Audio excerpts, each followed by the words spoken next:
Hello student, I am Rani Dubey, your Hindi teacher. Today we are going to study subject Hindi, chapter 13, name is Kashmir, धरती का स्वर्ग. So open your book.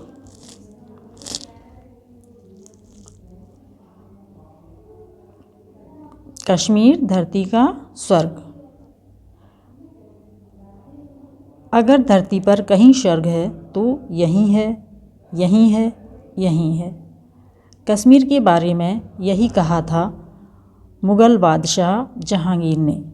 Kashmir सचमुच बहुत सुंदर है. यह झीलों, बागों और झरनों का प्रदेश है. डल झील कश्मीर की सबसे सुंदर झील है. यह श्रीनगर में है. श्रीनगर कश्मीर की राजधानी है. यह नगर झेलम नदी के दोनों तटों पर बसा हुआ है. नदी के दूसरी तरफ जाने के लिए 9 पुल बने हुए हैं. चारों ओर दूर दूर तक पहाड़ियाँ दिखाई देती हैं. अलग अलग पहाड़ियों के अलग अलग नाम हैं. यदि आप शंकराचार्य नामक पहाड़ी पर खड़े होकर देखें तो नगर का दृश्य बड़ा मनमोहक लगता है. तो बच्चों, इस चैप्टर में ये बताया गया है कि कश्मीर हमारा कितना सुंदर प्रदेश है. एक बार मुग़ल बादशाह थे जहांगीर, उन्होंने भी इसके बारे में कहा था कि यदि कहीं स्वर्ग है तो वो यहीं है, क्योंकि यहाँ पर बहुत सुंदर सुंदर झीलें हैं और पुल बने हुए हैं 9, और पहाड़ियाँ भी दिखाई देती हैं और उन पहाड़ियों के अलग अलग नाम हैं. यहाँ पर झील और बाग और झरने इतने सुंदर हैं कि जिससे ऐसा लगता है कि हम कहीं स्वर्ग में आ गए हों. तो दृश्य जो है, एक पहाड़ी है शंकराचार्य नाम की, यदि उस पर खड़े होकर के देखते हैं नगर को, यानी कि कश्मीर को, तो ये दृश्य जो है बड़ा ही मनमोहक लगता है.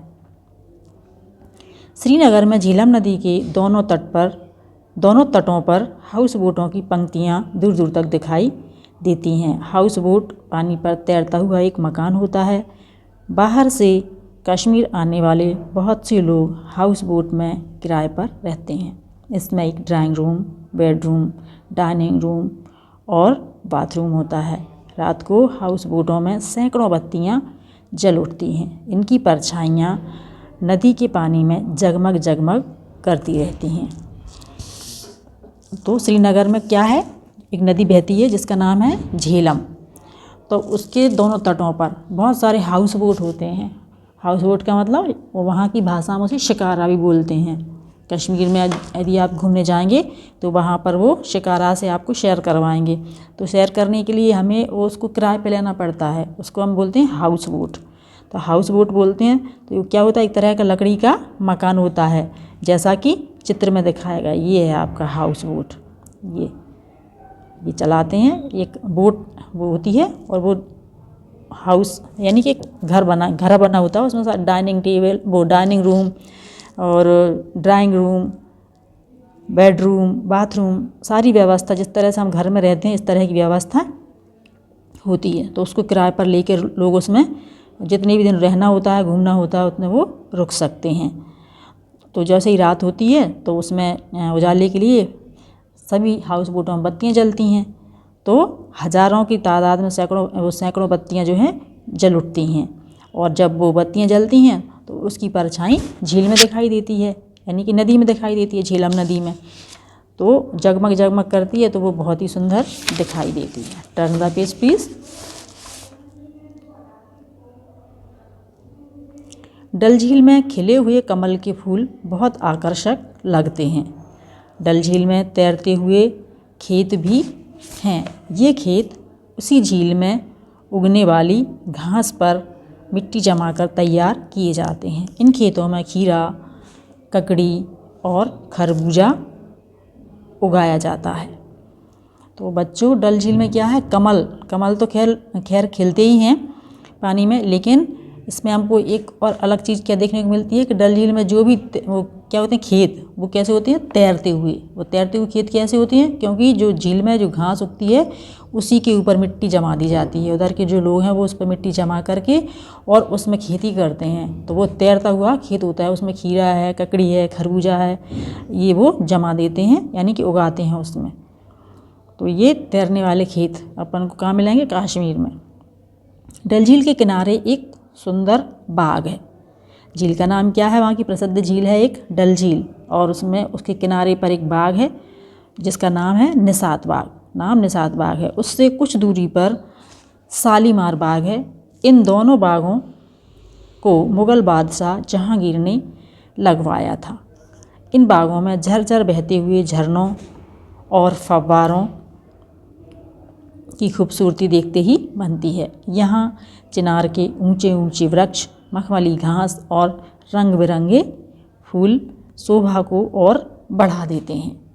तो अब क्या है, डल झील कैसा है, डल झील एक झील का नाम है, वहाँ की जो प्रसिद्ध झील है, और वहाँ पर एक बाग है जिसका नाम है निसात बाग। निसात बाग भी है और इससे कुछ दूरी पर शालीमार बाग भी है।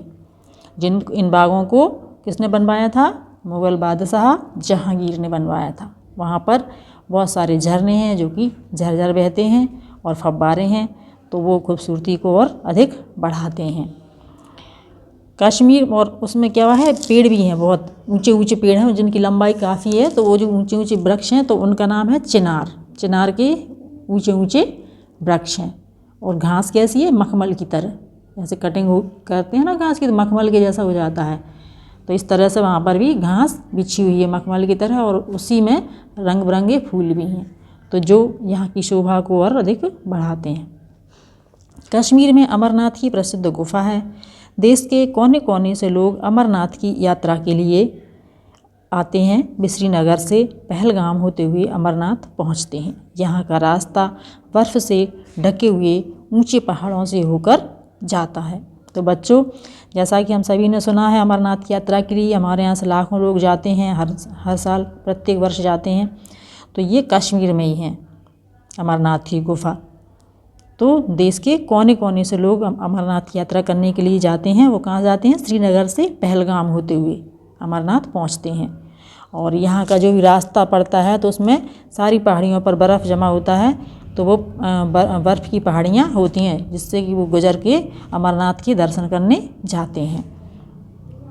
कश्मीर के पेड़ फलों से लदे रहते हैं। यहाँ जगह जगह केसर की क्यारियाँ हैं। केसर की सुगंध से कश्मीर घाटी महकती रहती है। यहाँ के कारीगर बेजोड़ हैं। वे लकड़ी, चांदी, ऊन और रेशम से बहुत आकर्षक वस्तुएं बनाते हैं। तो कश्मीर में जो पेड़ हैं, वहाँ का जलवायु तो ठंडा है ही, तो वो पेड़ जो है वो फलों से लदे रहते हैं। और वहाँ पर केसर की खेती की जाती है। प्रसिद्ध है कश्मीर की केसर, तो उससे घाटी खुशबू से महकती रहती है, केसर की महक से। और यहाँ पर जो कारीगर हैं वो भी बहुत ही उच्च कोटि का काम करने वाले हैं, जो क्या करते हैं, लकड़ी से, चांदी से, ऊन से और रेशम से बहुत ही आकर्षक चीज़ें बनाते हैं। कश्मीर में बहुत सर्दी पड़ती है। सर्दी की ऋतु में हर एक आदमी एक विशेष प्रकार की अंगीठी जलाए रखता है। तो बच्चों, वहाँ पर तो बर्फ़ गिरती रहती है और पहाड़ियाँ भी हैं, बर्फ़ से ढकी रहती हैं, तो वहाँ पर जाहिर है कि सर्दी ज़्यादा होगी। इसलिए तो हर व्यक्ति क्या करता है वहाँ का, कि एक अंगीठी रखता है, लेकिन एक वो विशेष प्रकार की अंगीठी होती है जिसको कि वो कपड़े के अंदर भी रख के बाहर निकालते हैं, लगा रहते हैं उस अंगीठी को। तो एक विशेष प्रकार की होती है जिसे कांगड़ी कहते हैं। इसमें वह आग ताप कर अपने आप को गर्म रखता है। उधर का व्यक्ति क्या करता है कि उसमें जो कांगड़ी होती है उससे अपने आप को गर्म रखता है। नहीं बर्फ़ में रहेंगे तो तबीयत खराब हो जाएगी यदि हम नहीं शरीर को गर्म रखेंगे। Next page. घर के बाहर निकलने पर भी वह इसे अपने साथ लेकर चलता है। जाड़े में यहाँ चारों तरफ बर्फ़ ही बर्फ़ दिखाई पड़ती है। सड़कों, मकानों की छतों और पेड़ों की डालियों पर बर्फ़ की तह जम जाती है।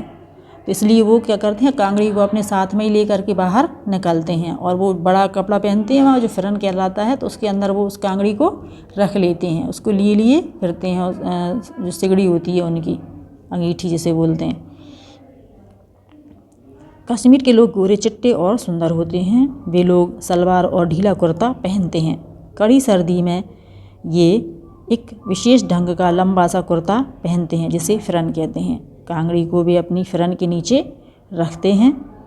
कश्मीर की सुंदरता का कोई मुकाबला नहीं है। यदि धरती का स्वर्ग कहा गया है तो यह उचित ही है।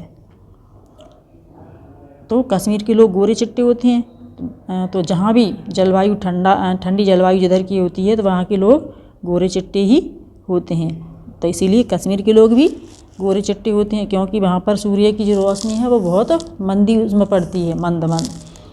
और वो वहाँ के लोग जो हैं सलवार और ढीला कुर्ता पहनते हैं। जब कड़ी सर्दी होती है या ज़्यादा ठंड का सीज़न होता है तो उस समय वो एक विशेष लंबा कुर्ता पहनते हैं जैसे कि फिरन कहते हैं। उसका नाम है लंबे कुर्ते का फिरन, जिसमें वो कांगड़ी को फिरन के नीचे रखते हैं।